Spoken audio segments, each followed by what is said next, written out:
And the Israeli military has pushed further into Lebanon than it has at any point in more than 25 years. Israel's Prime Minister says the IDF have captured a strategic mountaintop castle near the city of Nabatea overnight. It follows days of fighting and airstrikes in nearby villages, with Benjamin Netanyahu ordering his forces to expand their grip on areas under Hezbollah control. Let's bring in our Middle East correspondent, Adam Parsons, who's in Jerusalem. Adam, what is the significance then of this ancient site that's been seized by Israel?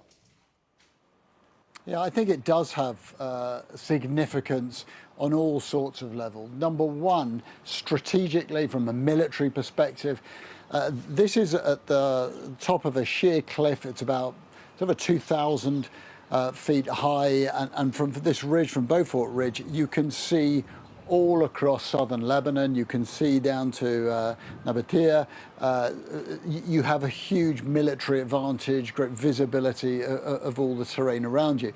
A second thing is the resonance of this. So Beaufort Castle, it's a Crusader castle. It's going on for 1,000 years old. It has been fought over and occupied by the Crusaders, the Ottomans, the PLO, and the Israeli army before. In fact, it was taken by the Israeli military precisely 44 years ago, back in 1982, and they considered the first Lebanon war, and then they held it for 18 years until the year 2000. It was a scene of heavy fighting when it was taken, and then it was bombarded by Hezbollah forces, and again more fighting until the Israelis withdrew in the year 2000 and blew up a lot of the infrastructure they had left behind. And now they are back. So symbolically important that they have returned to this site.